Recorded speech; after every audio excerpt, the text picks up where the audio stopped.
Finance commission. तो finance commission एक constitutional body है, इसका कॉन्स्टिट्यूशन में मेंशन है आर्टिकल 280 के अंदर, और ये कॉन्स्टिट्यूशन के पार्ट 12 में इसका मेंशन है फाइनेंस कमीशन का। तो फाइनेंस कमीशन कौन बनाता है? प्रेसिडेंट ऑफ इंडिया बनाते हैं हर 5 सालों बाद।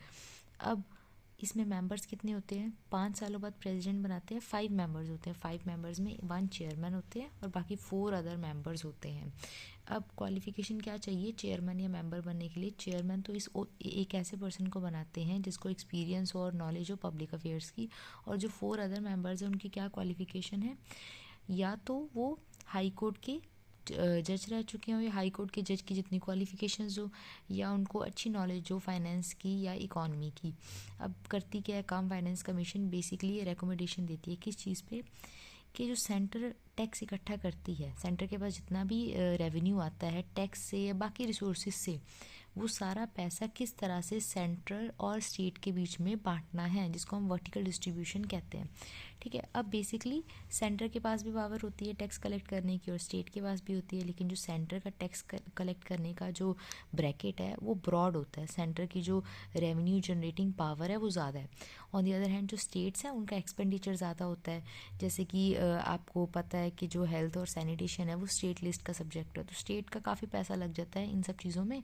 तो अब स्टेट के पास उतने फाइनेंशियल रिसोर्सेज नहीं होते, तो उस केस में क्या करती है फाइनेंस कमीशन रिकमेंडेशन सजेस्ट करती है कि किस तरह से जो पैसा सेंटर के पास है टैक्स या बाकी रिसोर्सेज है उसको किस तरह से बांटना है सेंटर और स्टेट के बीच में, जिसको वर्टिकल डिस्ट्रीब्यूशन कहते हैं। जैसे जो 15th फाइनेंस कमीशन है ना, उन्होंने क्या रिकमेंडेशन दी थी कि अगर 100% रुपीज़ मतलब पैसे हैं, जैसे लेट सपोज कर लो 100 रुपये हैं जो सेंटर के पास हैं, जो सेंटर ने इकट्ठे करें टैक्स और बाकी रिसोर्सेज से, तो उसमें से 59 रुपीज़ तो सेंटर रखेगा, बाकी 41 रुपीज़ है वो स्टेट्स को दे देगा। अब ये जो डिस्ट्रीब्यूशन है जैसे सेंटर और स्टेट के बीच में, इसको वर्टिकल डिस्ट्रीब्यूशन कहते हैं। अब ये 41 में से किस स्टेट को कितना मिलेगा उसको कहते हैं हॉरिजॉन्टल डिस्ट्रीब्यूशन। अब हॉरिजॉन्टल डिस्ट्रीब्यूशन बहुत सारे फैक्टर्स पर डिपेंड करता है, जैसे स्टेट की पॉपुलेशन कितनी है, एरिया कितना है, फॉरेस्ट कवर कितना है, डेमोग्राफिक परफॉर्मेंस कैसी रही है।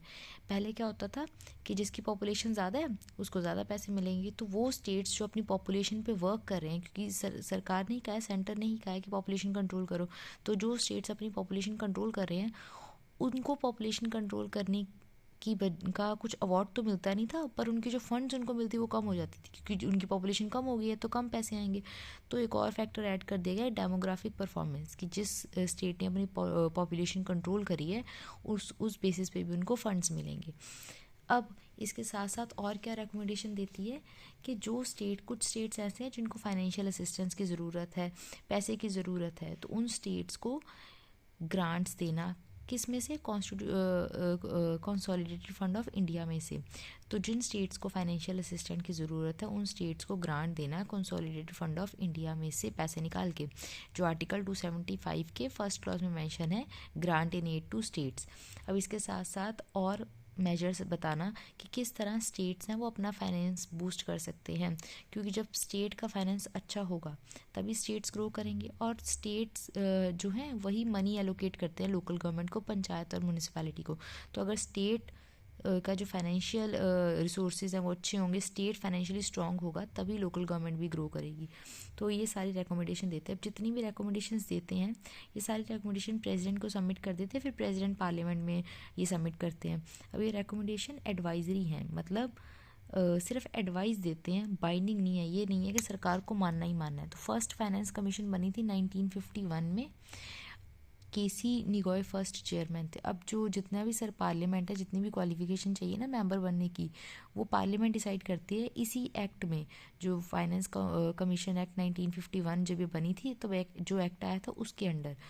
अब 15th फाइनेंस कमीशन ने तो ये क्राइटेरिया दिया था और उसके चेयरमैन थे NK सिंह, और जो अभी करंट फाइनेंस कमीशन है 16th फाइनेंस कमीशन, उसके चेयरमैन है डॉक्टर अरविंद पनागरिया।